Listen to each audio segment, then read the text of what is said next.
All right, everybody, welcome back to the Cain Stevens Super Show. This is your host with the most, Cain Stevens, and I've got another unbelievable guest, a super guest, the legendary Randy Wilson, everybody. Welcome to the show, Randy. Absolutely. If those of you who live in the Lincoln area, you've probably been living under a rock if you don't know who Randy is.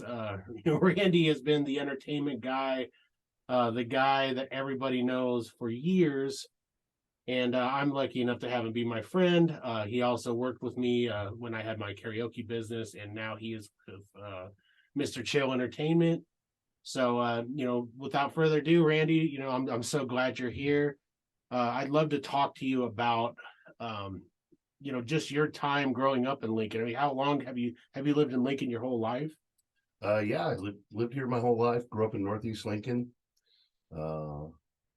Pershing Elementary, Mickle Junior High, Lincoln Northeast, class 86. Go Rockets. Oh man, for me, it's hard to hear that being a former Link. You guys were our rivals, so it's like, and a lot of my friends went there, but it's like, ooh, go Rockets, But I get it.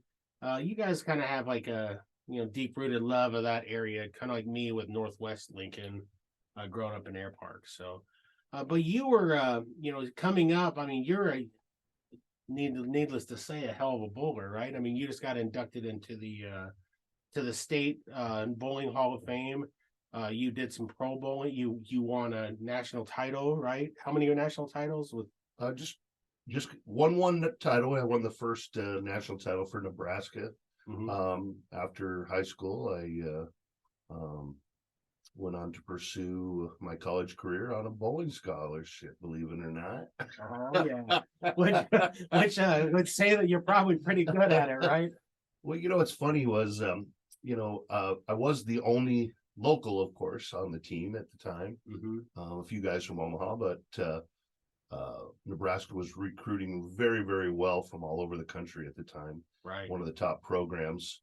And I was fortunate enough to make that team and be a 4-year starter at Nebraska, and got to be part of that first national championship team back in 1991. And a group of legends, man. Yeah, I mean, just like your good friend John Lucido. He's a friend of my brother's also. He's the owner of Sun Valley. Yeah, he's the owner of Sun Valley Lanes and Games. Yeah. John came from Elmira, New York. Oh wow. In fact, we kind of had similar paths growing up. We hit it off right away. Yeah. John had just won a national title for Erie Community College the year before. So, we had some guys coming in that had some real experience. And fortunately, I was able to be around people like that and absorbed a lot of that. And right. And actually, that was probably the biggest time frame in my life to improve my game and be the best I could be. And I mean, I think if I'm not mistaken, I think on the Coneheads movie, I think John was the bowler in the movie, right? No, that was Rick. That was Rick Miller. Why does everybody think that? Do you know him also? Why does everyone think it's John? Do they look similar even? No, not even close. Not even close. No, I've already struck out with that. Man, here, let me check my research here. Let me talk to my producer. You're out of here. Well, if you are familiar in the bowling community, you would Rick Miller would definitely come up in the circles. He's definitely one of the best, not just here, but same thing all around the world. And I've been fortunate enough to be a teammate and partners with him. A lot of my success over all those years was my affiliation with guys like Rick and John, and so as much as I'd like to talk about myself, I wouldn't have did well if I didn't have guys like those guys around me.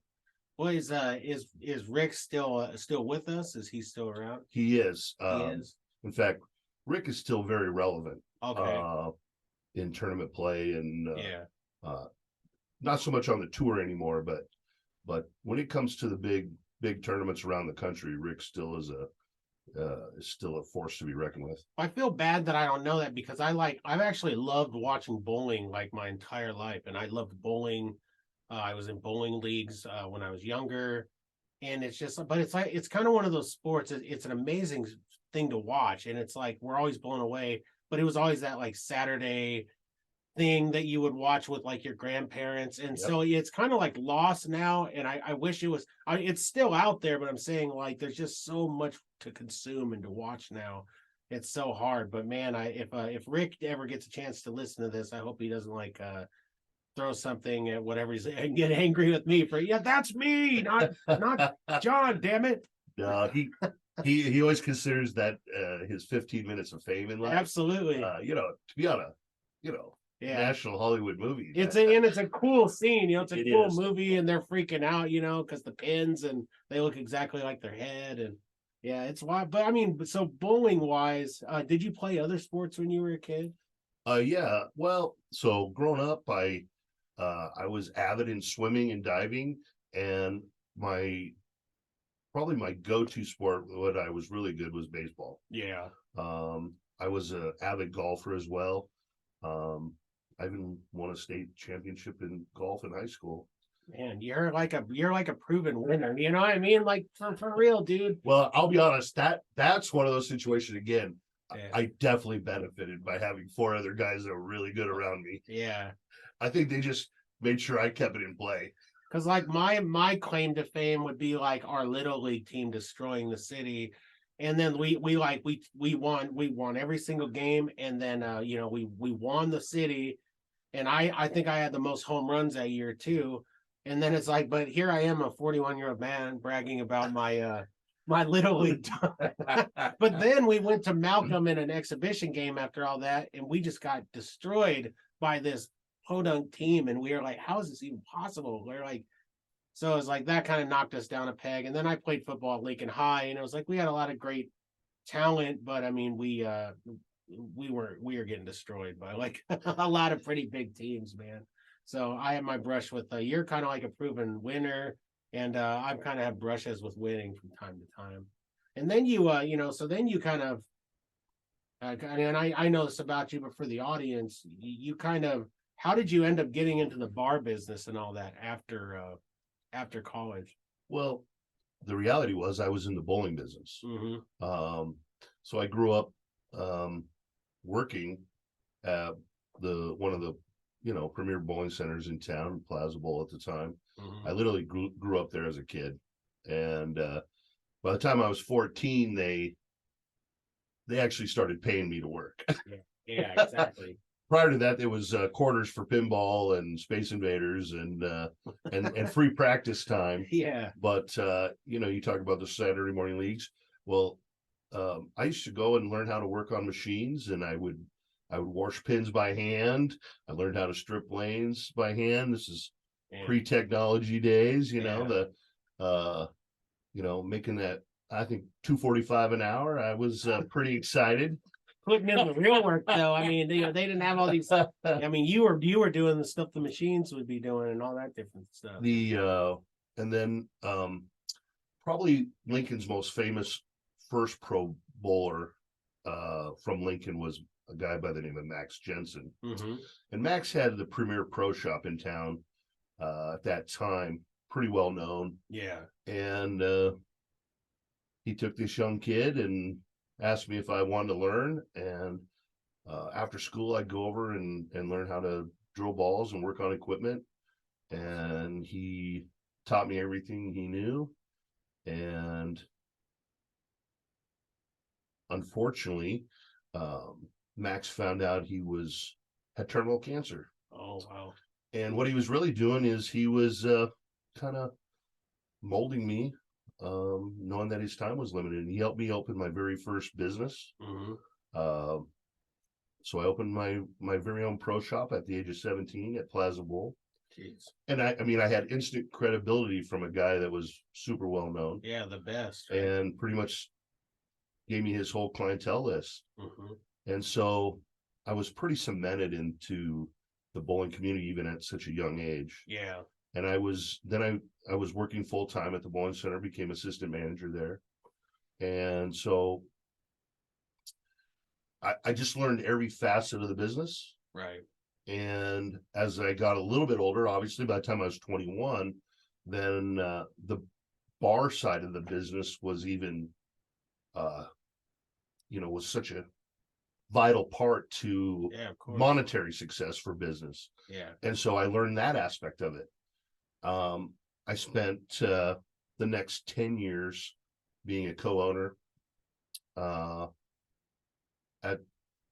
basically the lease was up, the bowling center closed, and that's kind of when I took that opportunity to go to college. Yeah. And then it reopened by some new owners from Colorado Springs. And of course, they were looking for somebody that had a little insight to the Lincoln community and the bowling. And of course, I kept hearing my name pop up. Yeah, which they would, right? Yeah, so they reached out to me, and I started working for them, and basically with the idea that I was going to be the future owner of the place, and I spent 10 years doing that. And at some point at that end, I had built up this huge business, Right. and an area that I had focused on was the bar side of it, and and that's kind of honestly where I started to learn a little bit more about entertainment.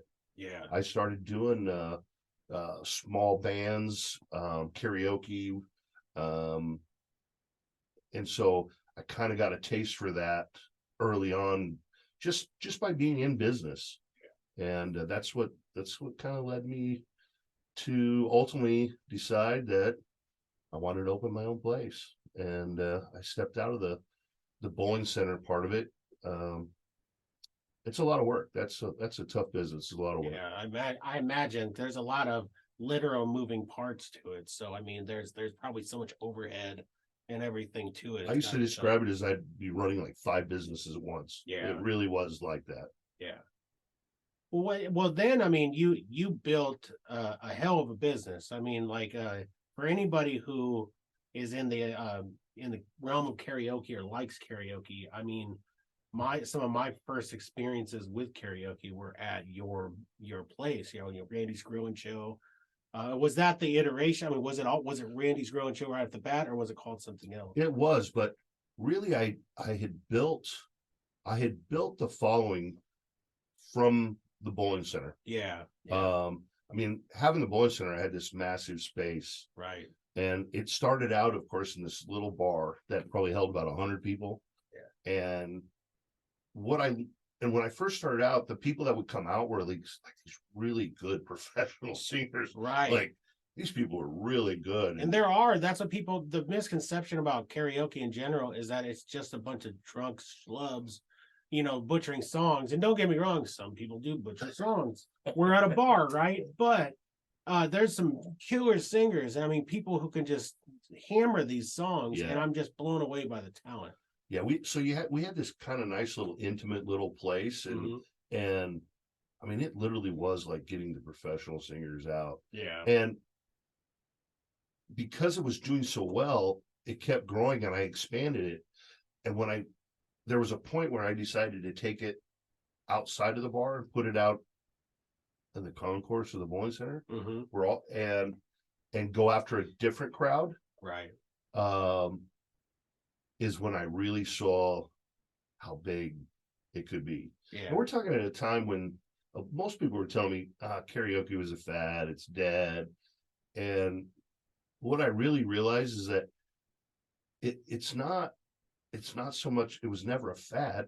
It was a thing to get people to do. Right. And all you had to do is provide a really good platform for them to do it. Yeah. And all of a sudden now I've created this giant stage with these giant TVs, and it just grew unbelievable because nobody else was doing it. Yeah. And so that's where I really developed these big crowds. So, when I decided to open my own place, which was a little smaller, I had a lot of following that followed me right down there. And right. And if you were even involved or even liked karaoke at all,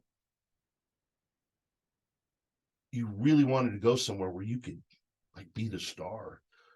And that's really what music fans want, especially ones that can sing, is they want the opportunity to, even though maybe they've never been in a band or even know how that goes, Yep. they get this, you give them a stage, you give them the opportunity with all the songs that they want to sing, and you have a kick-in system set up, and you make them feel like a star. They got the lights and everything, and it's like it's an indescribable thing. I mean, I can remember like when I was doing it at the Nowhere Bar, for example.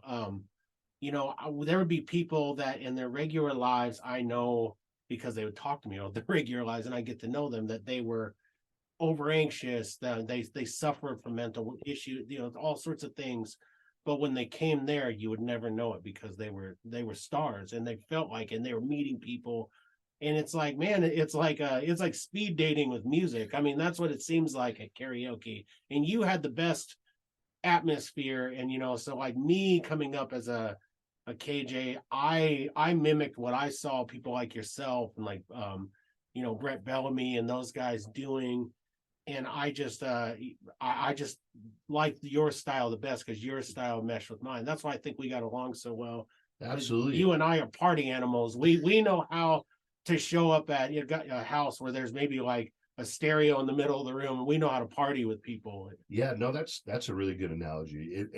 It's because it became more than that, and you just create you know, people are always looking for something to do and have fun. Right. And when you can create that kind of atmosphere, all of a sudden people do take chances and are willing to, uh, as I say, jump off the cliff if they have support behind them. Yeah, exactly. And, Sometimes they are jumping off a cliff. Yeah. Some of the songs, and sometimes they're not. Even I'd be scared to sing in the beginning with all those really good people. Like, oh man, they don't want to hear me. Yeah. And I'm not very good at all. But you know what I found out is that it could still be really fun to have something to share with your friends and do stuff with your friends. And yeah, man, we were very fortunate that just grew into something that people really enjoy. And honestly, it's kept me doing it up till today. So Yeah, you're killing it now. I mean, I tell people all the time. I mean, you and I work together. I don't point people to anywhere except for maybe Steve at Steve O's, because Steve's great, Steve Overton. But you're really like the guy that, I mean, if I was just gonna go to a show, I would go to your show anyway, like even if I didn't know you, because it's entertaining, it's fun. The bars that you're at are amazing bars with great bartenders. All that stuff matters to a guy like me, like a musician, who's been in a ton of bars. I look for that stuff. I look for the atmosphere. I look for all of that. And I mean, when there is no atmosphere, you provide it, and that's where you take it to the next level, I believe. yeah, I think it's really important when you're doing any entertainment in a especially in a bar setting. Yeah. It'll never work if the bar or the atmosphere doesn't really match up. Right. And I have been very fortunate that some of the places that I've worked with, they get it. Yeah. And that's the best way to say it. You don't have to, everybody doesn't have to like love karaoke, but if they're on board with what you're doing and they support it and they talk about it and they bring new people in, man, it's very rewarding. I'll say that. I went through a time period when you do this all the time, you know what I'm talking about. You've done it where you start doing 2, 3, 4, 5 shows a week, and you hear the same people doing the same thing all the time. You get burned out, man. But what keeps it refreshing is when you have these fun people that come in and willing to try new things, new songs, and every night can be a whole new experience. And that's probably what keeps me motivated in it is having those new experiences with people. Well, let's talk about the No Country Power Hour that you do. Let's maybe you young karaoke people coming up in the business, maybe you can learn from this. Randy does some things, man, and people follow along. And it's not a bad. Don't get me wrong, I love country, and I especially that old '90s country, and even from the '60s on. But it kind of loses me after that. But these people, they want to show up and they want to like sing it right away, and I'm all for it. But then it's like sometimes we gotta like find a happy medium here where it's like a party atmosphere and not like let's go kick the first dog we see ordeal. Well, the No Country Power Hour came about because we would, the shows would just, they would build. Yeah.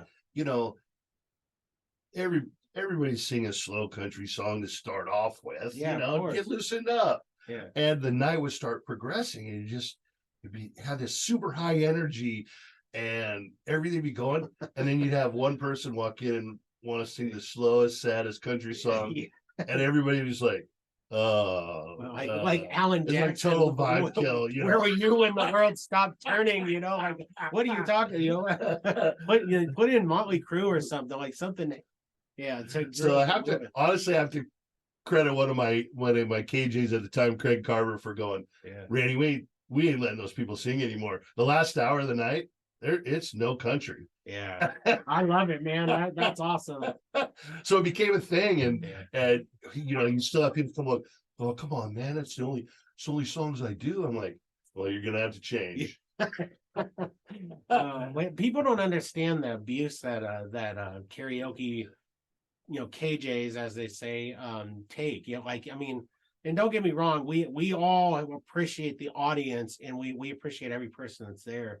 But it's the people get so comfortable because we're providing that atmosphere that they start to get too comfortable. Yep. And when they get too comfortable, they get angry. So when a new group comes in and you're trying to push because you're building a business, you're building for the bar, but they don't care about that. They want to sing, instead of 9 times, they want to sing 11 more times or something. And it's like, oh, wait, this new group came, and they get angry. And so I want to end KJ abuse everywhere. And I think it's got to start somewhere.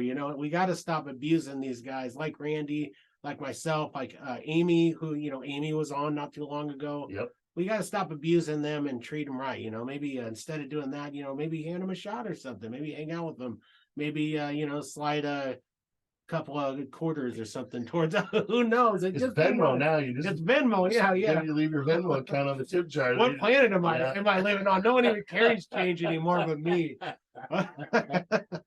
But we got to stop abusing these KJs, man. But Randy is one of the best. Randy with Mr. Chill Entertainment. And Randy has in some way, shape, or form kind of molded all of us in the business here.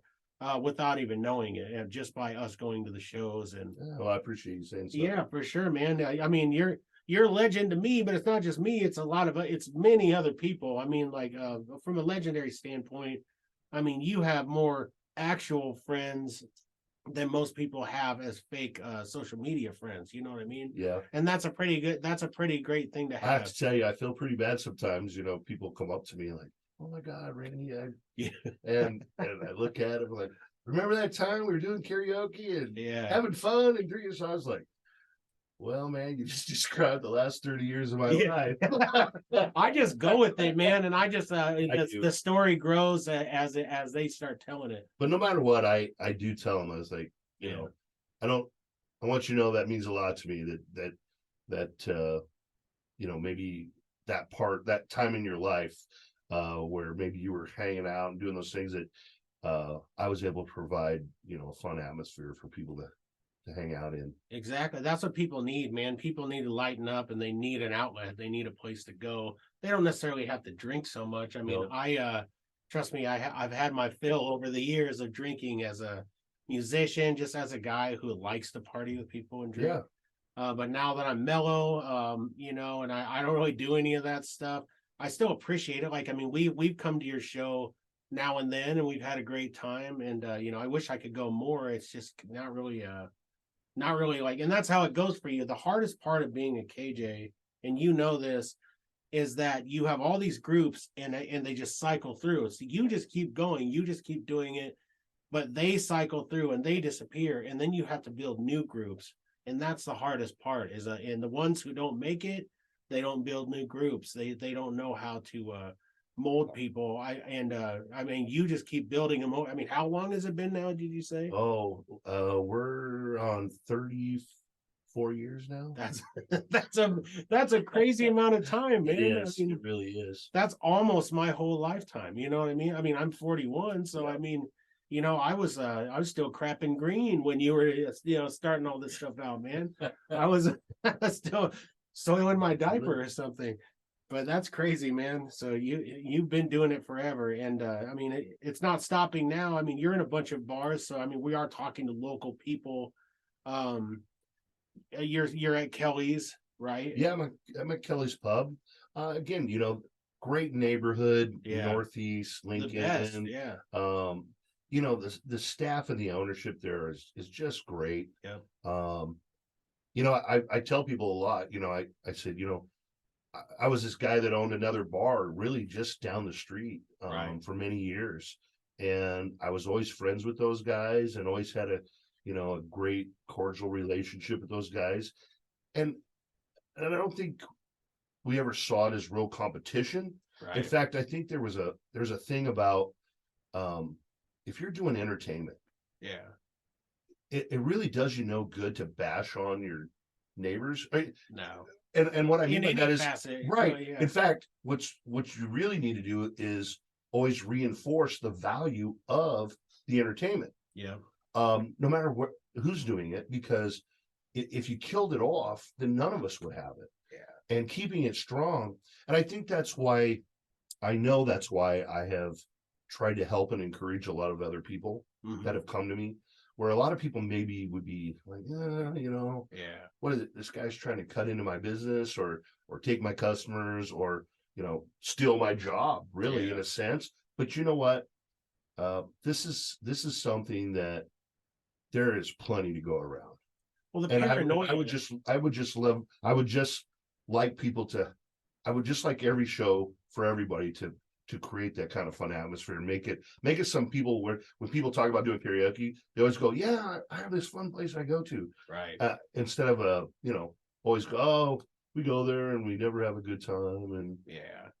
but you know what I'm talking about, Well, I definitely know because the paranoia is real, especially as a business owner and entertainment.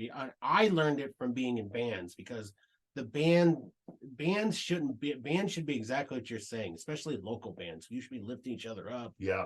realizing that we're all in it together. It's a buffet, everyone can make money. But like I would get paranoid in karaoke and I would get worried, like, there would be KJs that would show up to my shows. I won't mention them, but they would tell the bar owner, "Oh, I have better gear than this guy. I'm better than this guy." But they would stick with me because I partied with people. I got people excited about it. And that always bummed me out, and I would even get paranoid with people who worked with me. And it was my own, I feel so stupid now, but it was my own paranoia of, man, they're going to take what I have. They're going to take what I, and in real like perspective, it didn't really even matter. Like no one was doing that. There were people trying, Well, but like, honestly, what's a little different about me and you growing up in it mhm, was I kind of owned this business, yeah, and so I was developing the entertainment yeah, for my business, not just karaoke. Where you came into it a little more as karaoke, that was your business, yeah, and so that was your livelihood. yeah, So if the karaoke failed, you lost your livelihood. For right, me, I might have would have had to find another source of entertainment. yeah, And so I get that. I understand the paranoia part where you like, oh man, if this doesn't work, I'm gonna have to go do something else. Um, but seriously, you've thrown a lot of uh, niceties at me today, and I just want to return it a little bit. Um, I pay attention when I go to other places, and I don't try to be very critical. In fact, I try to be encouraging.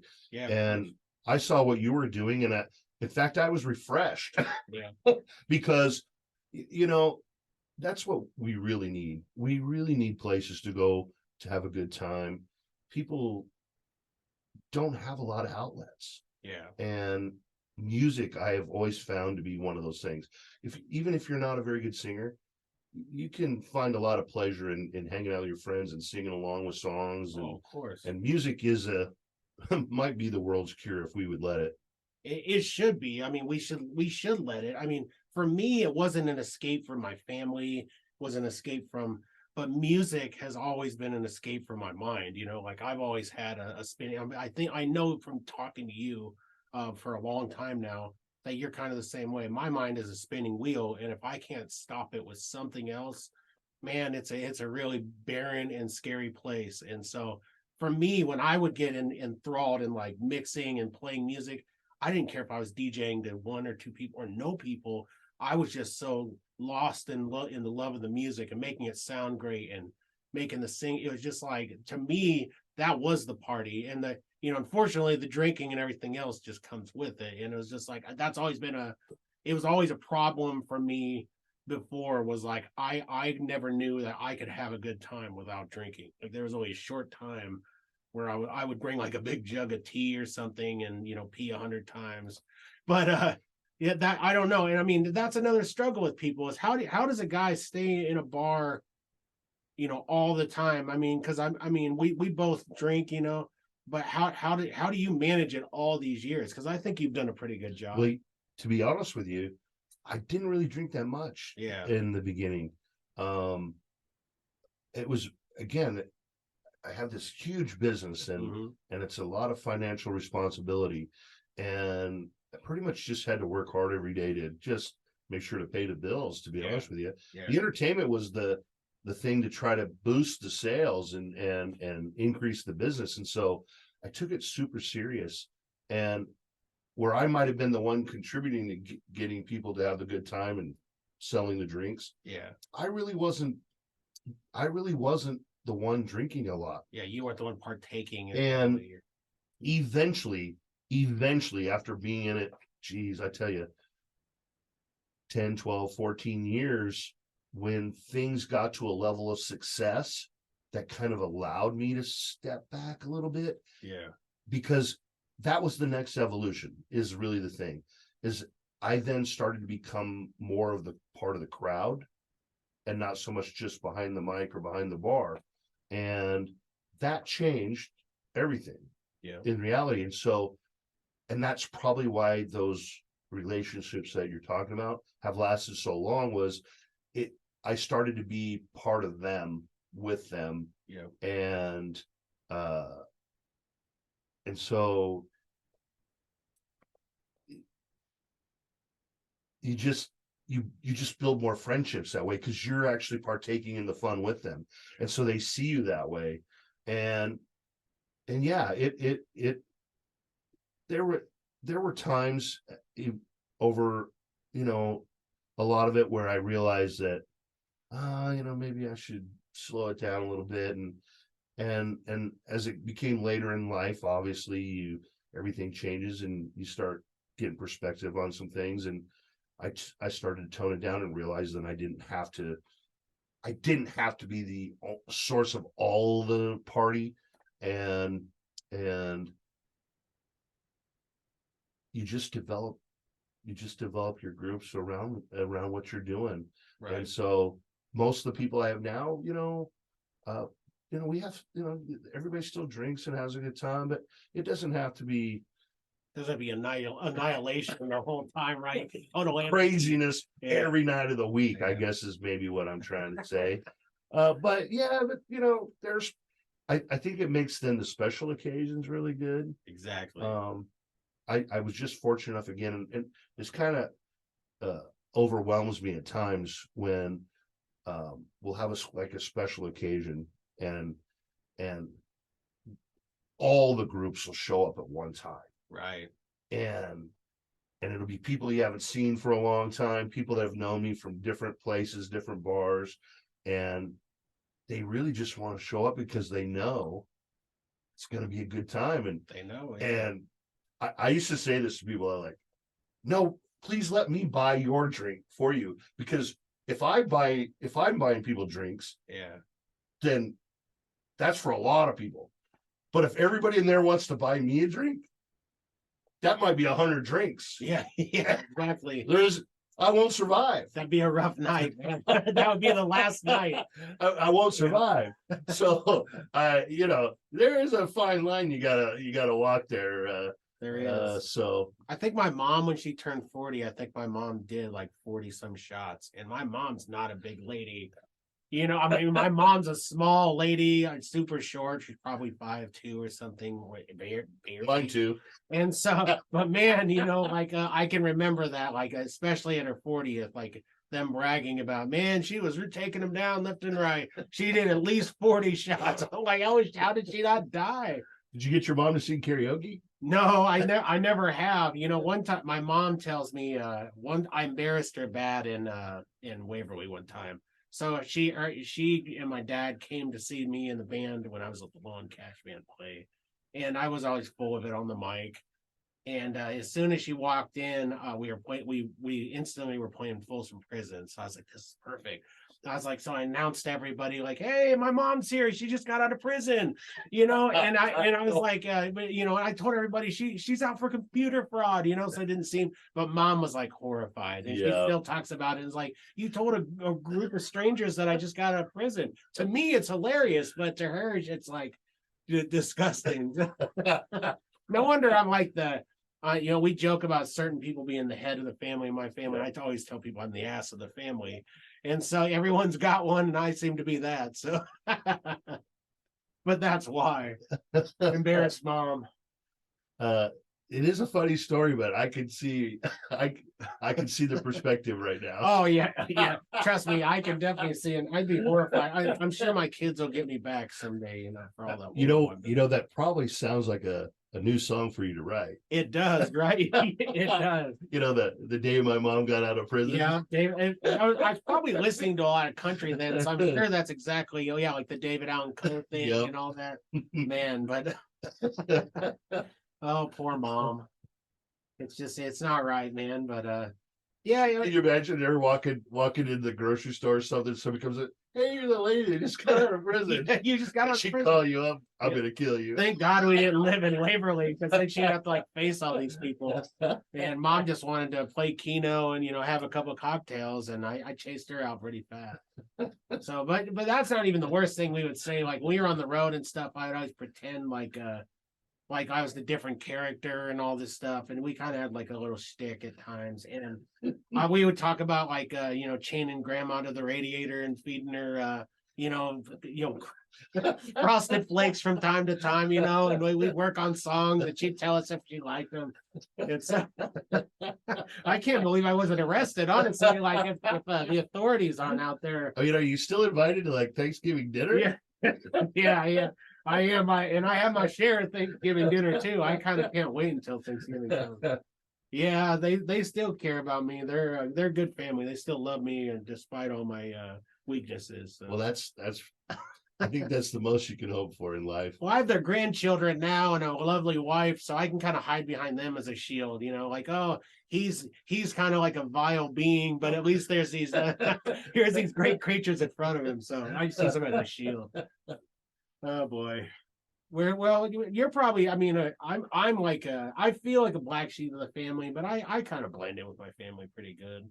I'm sure they look at me like I'm a freak, you know. I'm doing like paranormal investigation now and all this crazy stuff, and every time I tell them stories, a lot of times they just shake their head. They're just like, okay, that sounds great. You know, I want to say, so, you know, I think you have to realize that people just have to find their passion, and enjoy doing it.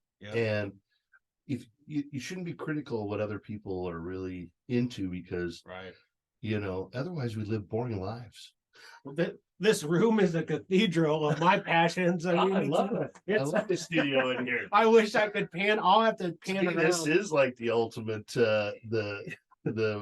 the man cave, the nostalgia room. Like I've got all these toys and all this stuff, and I just keep adding things to it. But you know, this room is like where my mind can really escape. This is where I record all the music. I record other people. I'm recording podcasts now.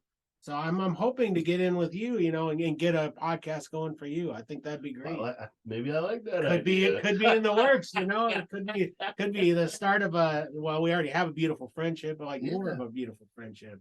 But you've got a lot of great things to talk about. I mean, this is definitely not the last time that you'll be on this show. Like I would like you to be a regular on this show.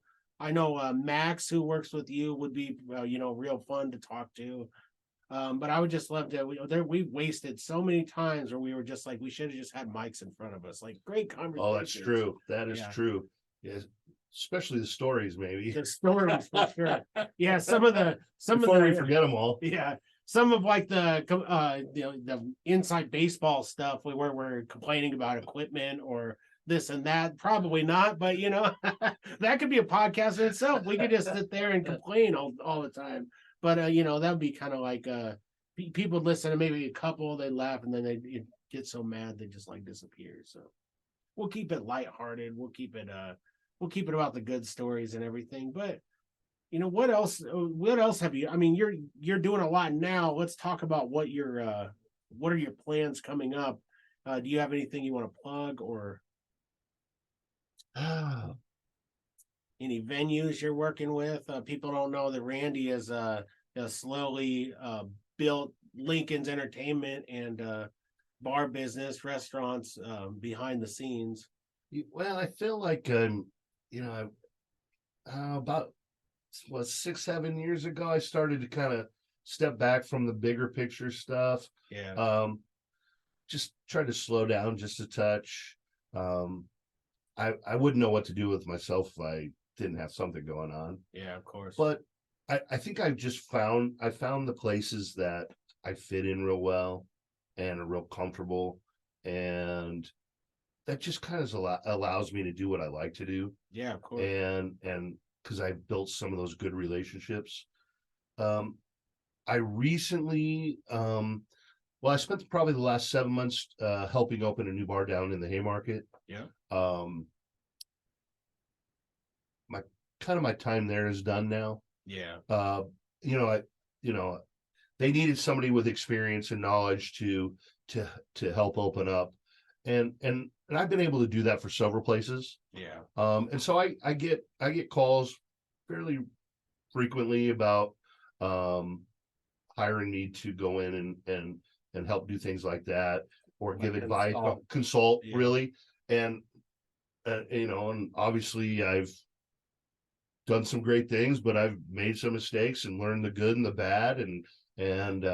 So if I could come in and help you avoid some of the pitfalls and maybe give you some insight to what works, I might not be a bad person to know on that side.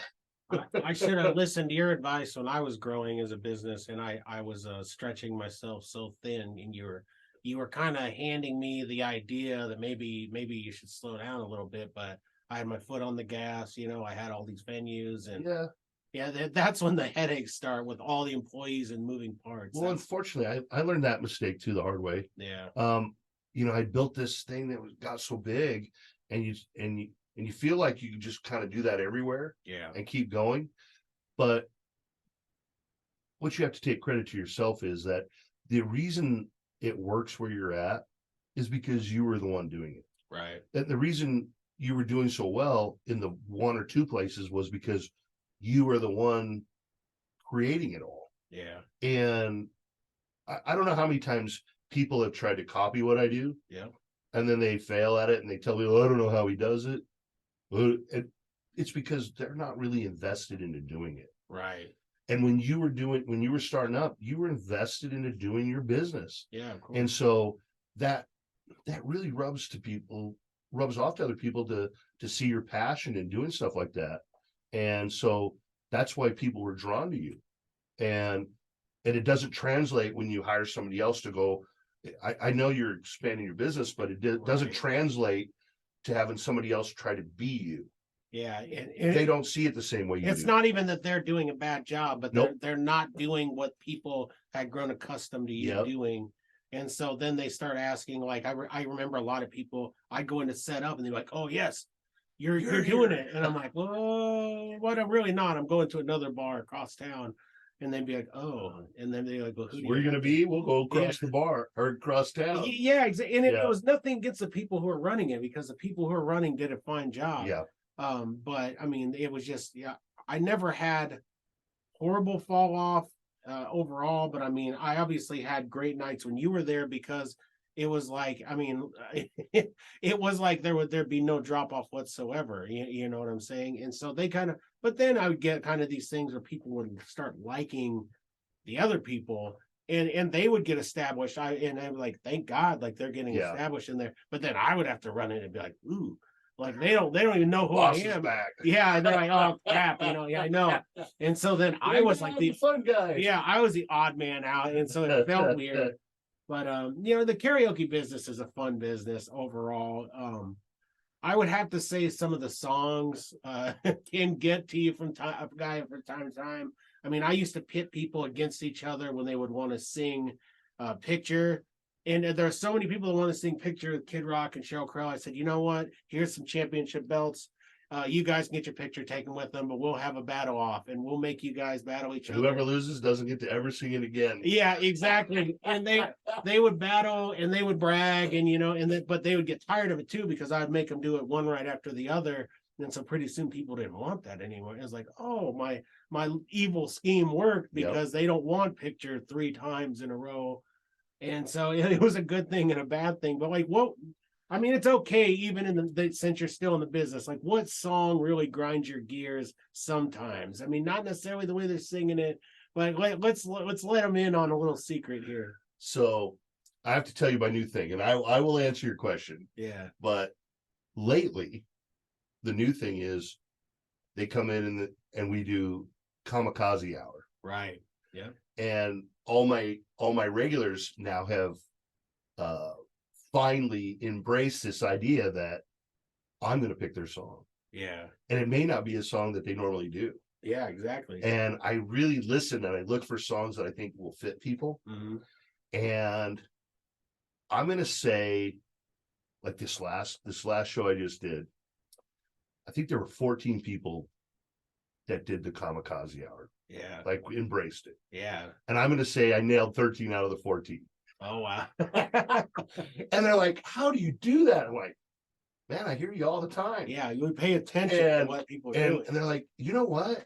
That's not a bad idea, because they get stuck into doing the same stuff all the time because they're comfortable. Right. And a lot of times they don't try new songs, not because they don't know other songs, but they just don't think they'd sound good doing them. Yeah. And if I can help them find that, and it would avoid doing those songs that we're talking about. Right. So the one that's Picture is still way up there. Way up there. Hall of Fame up there. Oh man, it's a great song. It is. It's a wonderful song. It's because we do struggle to have good duets. Yeah. People always want to do, and so the sad part is, like, Shallow is another example. Comes out, every couple in the place wants to try it. Yeah. And I get that. And and maybe one of 20 sound good doing it, because it's a hard song for the female. It's a hard part. song. They're really the singers doing it are amazing. Yeah. So the ones that are doing really good, you're like, wow. Yeah. Oh boy. Got me on the spot a little bit. We're doing it now. Yeah. Well, the top five that got overplayed the most and were the hardest, would get me the most. Paradise by the Dashboard Lights. Yeah. Summer Nights. Still a great song. It's still fun to do. Songs. You just don't want to hear it 10 times a week. Yeah. Goodbye Earl. Goodbye Earl is the one that the girls just want to like tell all the guys to screw off, and goodbye. So probably the one that every girl that comes in that wants to sing, that probably gets me, and I just smile, is Before He Cheats. Yeah. Yeah. Like, that is their power ballad. It is. It's the one that they practice in the shower, in the car, and they everywhere. Every show. Yeah. Before He Cheats, like 6 girls will come up, right? Can I get it before? You're like, sorry, it's already in. Like, what? And if you do that enough, they start to venture to other songs. They got to. We play these mind games with them. They don't know we're playing them, but we do. And so what's the top one then? I mean, is it Picture? Is it?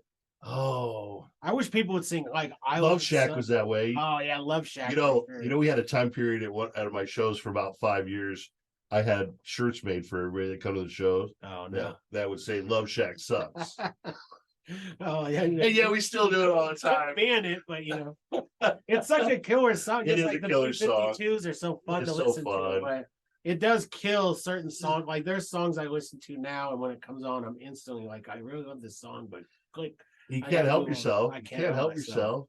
It's not their performance. Some it is, some people, but on the most part, it's not their performance. It's just we heard the song. Now, so many I'll times. give you a good example. One is that because it's kind of an easy song to do, and it's a party song, is Friends in Low Places. Yeah.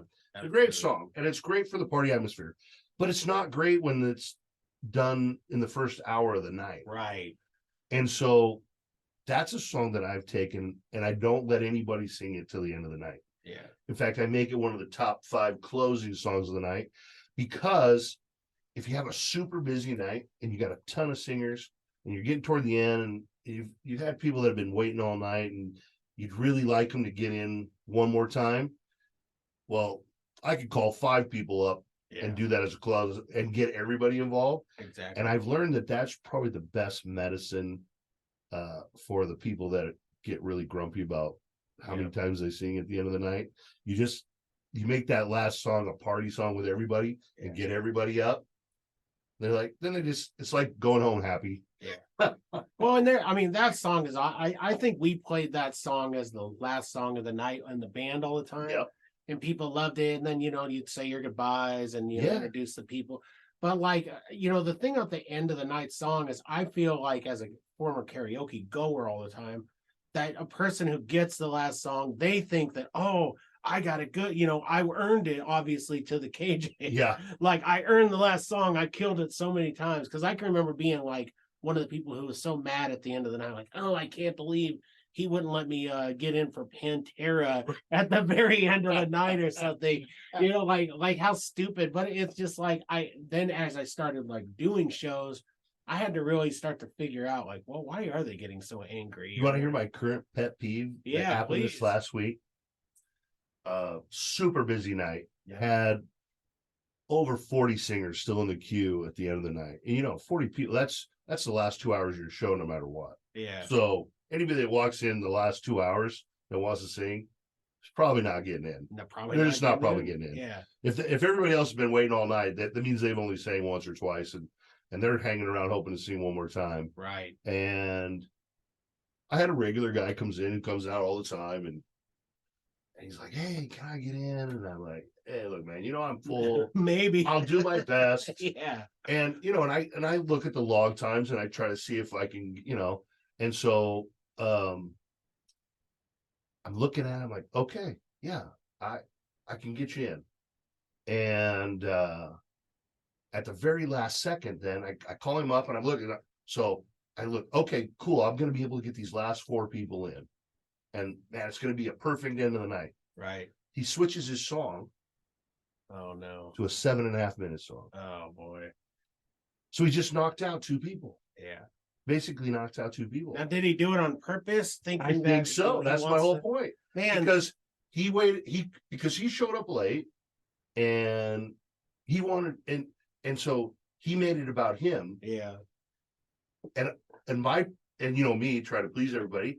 I got him in being a good regular guy. Yeah. But then he screwed 2 of my other regulars by switching up a song that was normal maybe 3.5 minute song to literally almost a full 8-minute song.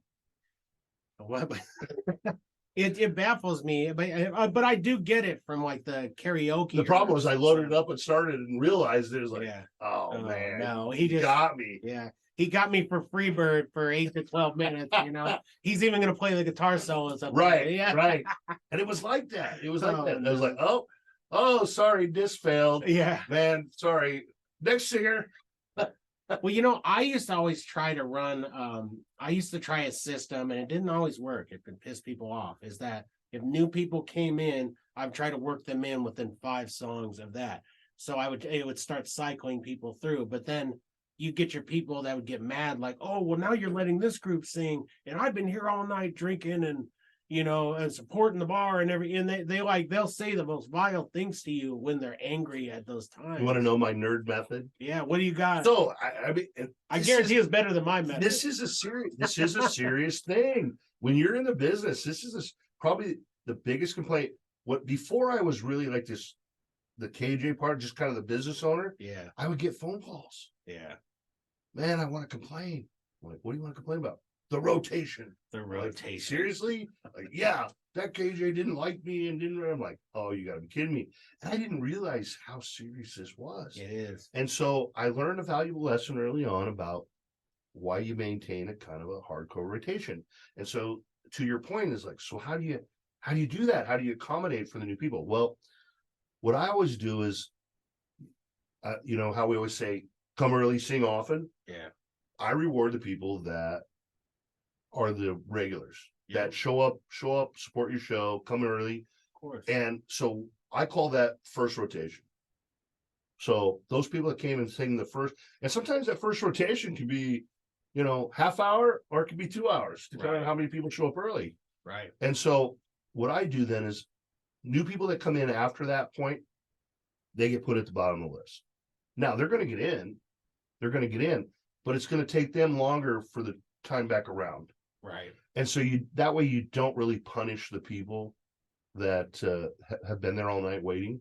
Yeah. And I understand your point. You want new people and you want some new blood in there. But I've learned that there are break points, and you start adding the new people at those break points. And since I do that most of the time, that I avoid a lot of those conflicts. Yeah. And maybe that's hard to teach, but it's one of those things, if you start doing it a long time, you kind of get the feel for it. And well, you got to be, you have to be a master at reading the room. That's the thing I learned as a cover band singer, that you got to read the room. This song is not going to work. Our brilliant rendition of whatever, some dumb song. I'd pick any of them. Probably isn't going to go over with this hillbilly crowd, or anything like that. And so you kind of switch it. But it's even more so in the KJ karaoke scenario, which is why you just keep transcending and going further into your career. And a lot of these people who are I hate to say it, but like pretenders, they start for a while and they might do good with a little bit of interest, but then they just poof. Well, what you see a lot is people that get into it. It's because they came to shows and they were a singer, they were a participant. Yeah. And they thought, wow, that's really fun. I'd like to get into this. And they forget that it's a business. Yeah. And so, like, for example, a lot of times people will ask me, like, man, why are you singing tonight? And I'm like, my perfect night is I don't know how to sing at all. That's what they get. Or somebody will ask me to help them out on a song or something, and that'll be, but I don't need a spot in the rotation. When I got 40 singers, I don't need a spot in the rotation. Those are the best nights. Right. The night just flies by. The show isn't enhanced by me making sure I get 2 songs in, singing,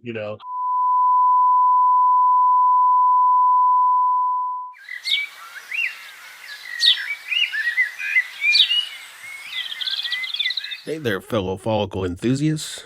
We have a sponsor that's about to make your beards go wild with delight.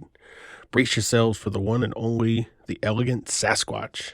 Are you ready to unleash your outer beast? Cain, I've been waiting for this moment my entire bearded life.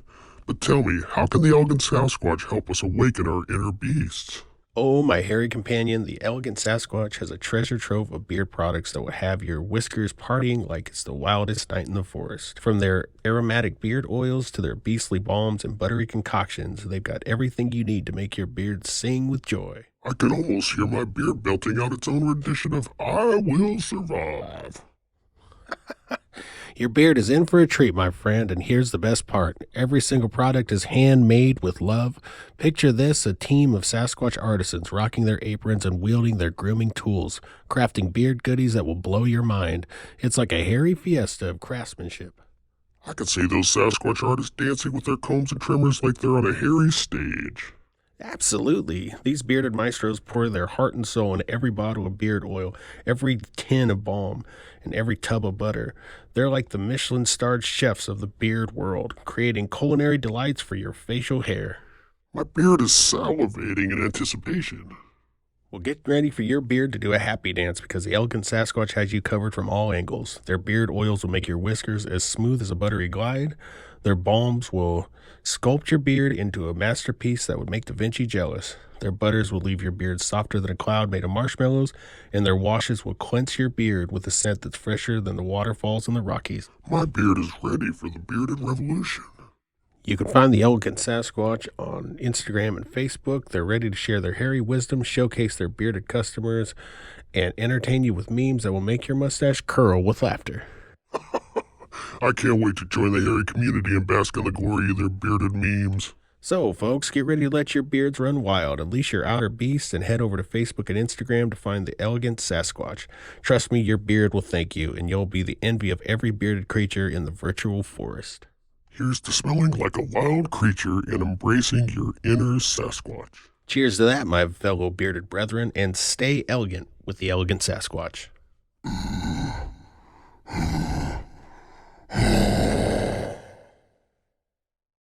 All right, so we've kind of gotten the evolution of Randy Wilson here, and we've talked about kind of where you've been, what you're currently doing, kind of where you're going a little bit. But if you watch the show, I like to do some ridiculous questions in between just to kind of break up the monotony of everything. So I'm just going to ask you some ridiculous stuff, and let's see if it sticks. Let's see where it goes. You want ridiculous answers? Yeah, whatever you want to say. So my first question to you would be Tom Selleck or Burt Reynolds? I mean, who would you go with if you had to? It's man, two amazing men, aren't they? Majestic, even. That's hard. It is. Grew up on both. Yeah. Wow. Whose chest hair would you least like to run your hands through? You know what I mean? Like, all right, then I'll go with Burt Reynolds. Burt Reynolds. The Trans Am. Yeah, man. Just what an amazing specimen. The ultimate Smokey the man. Bandit. Yeah. If you had to kiss a mustached man, it'd have to be one of those. But two, definitely right? Magna P.I. was a favorite. All right. Let's continue with I like to ask the weird stuff. I like paranormal and all that. Have you been paying attention to any of this UFO stuff in Congress right now? What do you think about all that? I am. That's kind of a loaded question. We could do a whole yes, thing on that. Please invite me back for that. I would love because to. I'm at the point I'm starting to believe. Yeah. Like I think the thing was when you've got a couple really credible Navy pilots that saw stuff. Yeah. Like and a guy who was investigating it, coming out as a whistleblower, saying, I literally talked to these people. I know it's happened. He's talking about beings and all this stuff. Yeah. Like it's all kind of out there now. Yep. I don't know if the conspiracy theories say this is a distraction from something else. Yeah. But this stuff has been around a long time. That our military had been dealing with stuff that they couldn't explain for a long time. Right. And now I think, they're catching stuff because technology's advanced. They're catching this stuff on infrared. Yep. And so basically they're seeing stuff that we didn't know was there before, is what I think. And it is intriguing. I mean, can you imagine that finally, this would happen in our lifetime? Maybe that would be out of the millions of years the planet's been around. And if it is a distraction, I mean, you got to be distracted us from some pretty crazy things. If you're like, we'll go ahead and release stuff about UFOs now. Well, the stuff they're seeing, there's really only a couple explanations. Yeah. And it's either our own, right? It's a foreign enemy. Yeah. Which one of our failure of our defenses. But yeah, exactly. Or it really is from some other time or space. Well, they're talking about like they have to be dimensional. They have to be able to go from their theories are coming out. Right. Like maybe they're not coming from the planet because they're coming from. So it's like, man, they just opened up like all of our minds who have been thinking about Well, this you forever. know what we're just celebrating right now is 1 year of the James Webb Telescope. That's right. And I've been following that since So for the cool. last year and a half. Yeah, same here. And this new telescope is now proving a lot of what our top minds, you know, Stephen Hawking, Albert Einstein, stuff that they were talking, you know, basically made their whole lives about. Yeah. The James Webb is either proving or disproving a lot of that right now. It's mind And blowing. they're rewriting the books as we speak. Now, can you believe that there are actually people out there with technology like this that still believe that space doesn't exist? There's people who have hit me up, that've gotten angry with me, who've talked to me, which leads to my next question. Ooh. Is the Earth flat? Is it round, or is it hot dog shaped? What do you think, Randy? We're definitely round. We're definitely around. Yeah. We like the side on the side of science and people who've been studying it their whole lives, right? The smartest people in the world. Well, I don't think it's hard to not look into a telescope and see. You can see some of the planets. You can see. I think that's an easy one to prove. Well, some of there's religious people out there who believe, and trust me, they have told me with most certainty that space is not real. That space, when they talk about the firmament in the Bible, and they talk about a water, I think that it was used as a metaphor or type of metaphor, similarly, because the author had no idea what he was looking at, because we're talking about let's go out 1,000 years ago. Yeah, they're talking about something they've never seen before. They don't have technology and all this, so they didn't know how. And if they're talking about like Genesis, I mean, if like Moses or somebody's talking, it even says that Moses says to God that he's not he's not the one, he's not the guy to do it. You know what I mean? Because he didn't know. So it's like, I'm not saying anything bad about that. What I'm saying is these people believe that space isn't real, that space is water, that we're actually looking at. Like, I've had people tell me that every time they blow up a rocket when they're doing testing, oh, they're just hitting the firmament. And I'm like, no, they're testing their rockets and they're blowing up in our atmosphere or just outside of our atmosphere.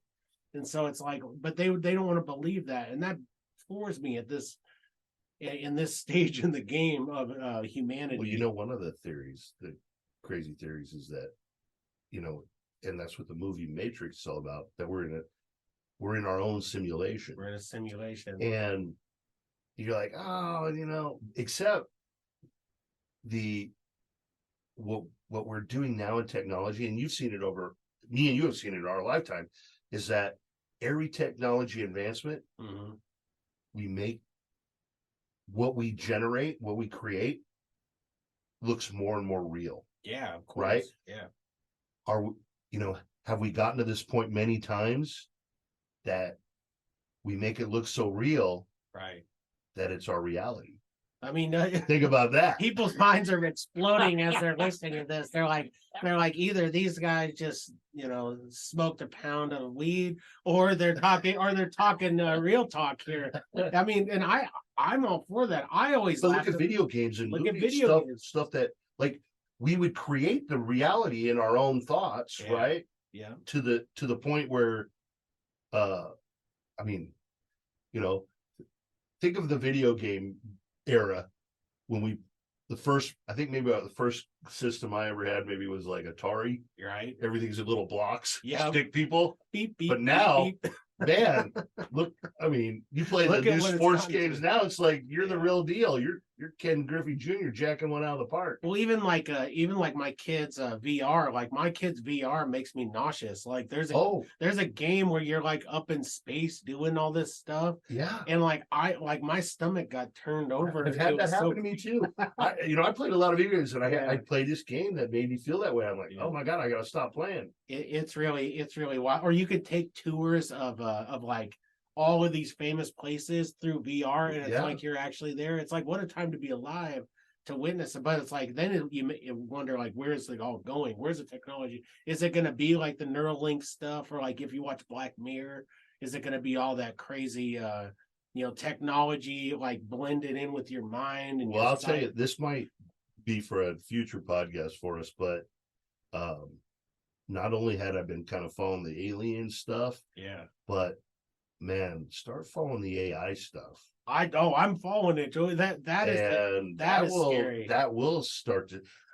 I don't know if it's scary because we have movies like Terminator that starts to make you think about what it could happen, but when you have the people in the industry that are creating this stuff, starting to panic, like the smartest people in the world, smartest people that deal with saying this stuff, we're already too far gone. Yeah, we need to start checking ourselves now.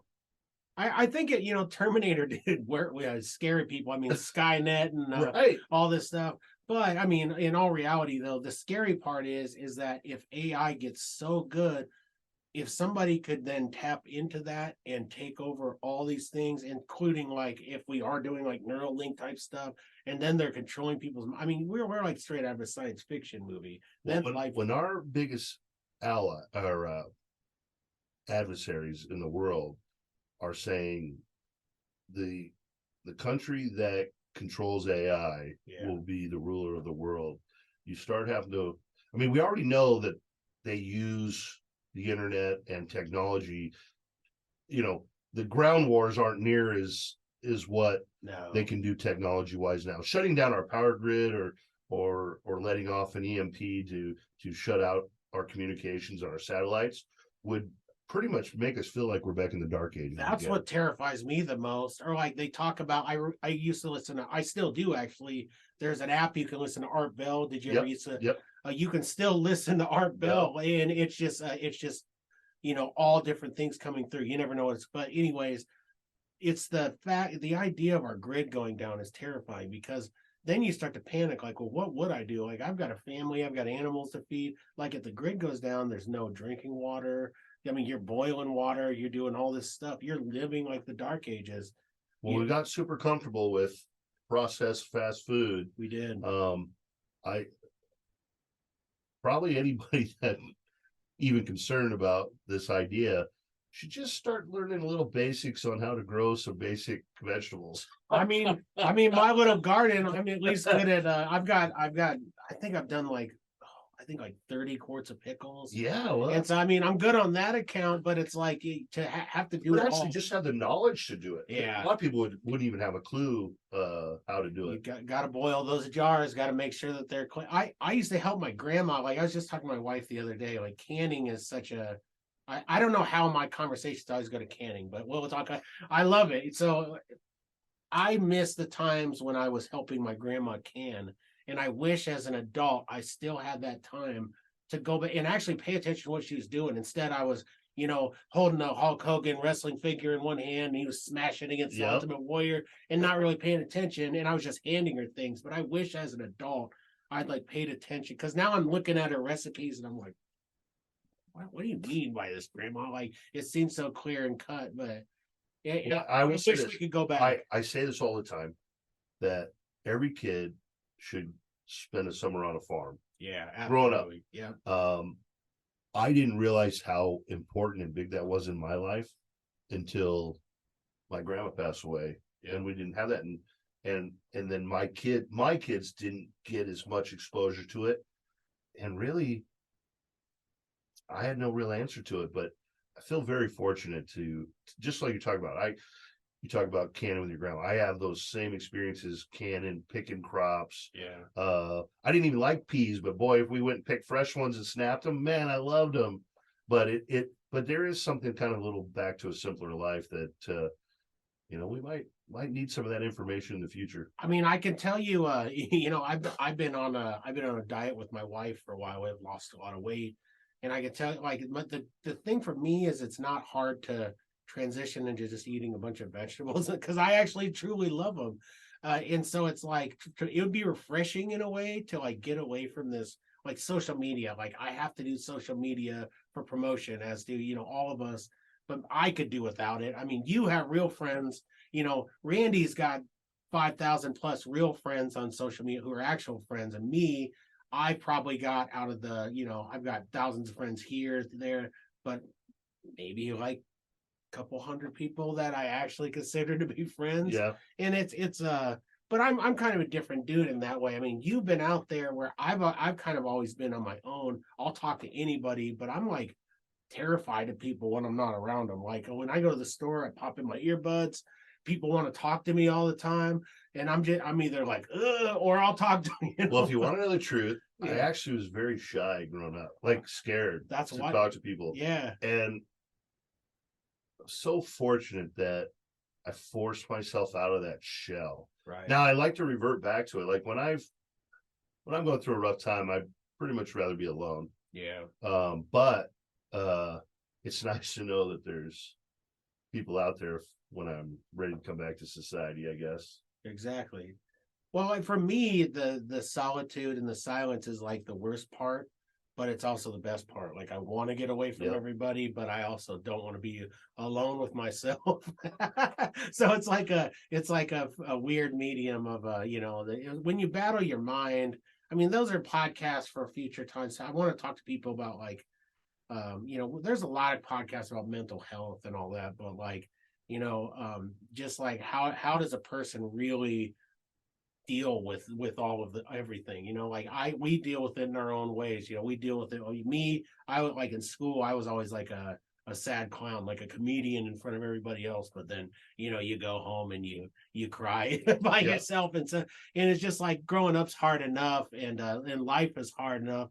But it's great to have friends like you, man. I'm so glad that I got to have you on this podcast, and I can truly say that you're one of my friends, out of the so many people that I truly consider Randy Wilson to be one of my Well, I really appreciate it. I good consider friends. you a really good friend as well. And it's been a pleasure doing business with you, and just everything, man. So I appreciate it. Thank you for being on the podcast. We don't have a lot of time, but just know, everybody, Randy Wilson will be a regular on the show. So I look forward to it. yeah, thank you, man. I appreciate it. I Yep. hope you had fun. I did. Yeah. If there's anything you'd like to plug before we go, feel free to. If not, we'll do that. All right. Since you said so many nice things, how about I plug? You got a new album that just came out. I do. I had it wasn't too long ago. I had Scar Tissue come out. I'm on my third album now. Thank you for. Yeah, no. I it's try not to exciting. talk too much about. People are probably like, "Oh, he doesn't talk about himself," but I try not to talk too much about it because it's like I really want to No, talk to people. I love that you finally found your thing and you can get your music out, and and to me that's what it doesn't matter if it's one person or a million people That's how it's always been for me. But it's your way of expressing those things that we were talking about, and it comes out in your music, and man, you've done a great job.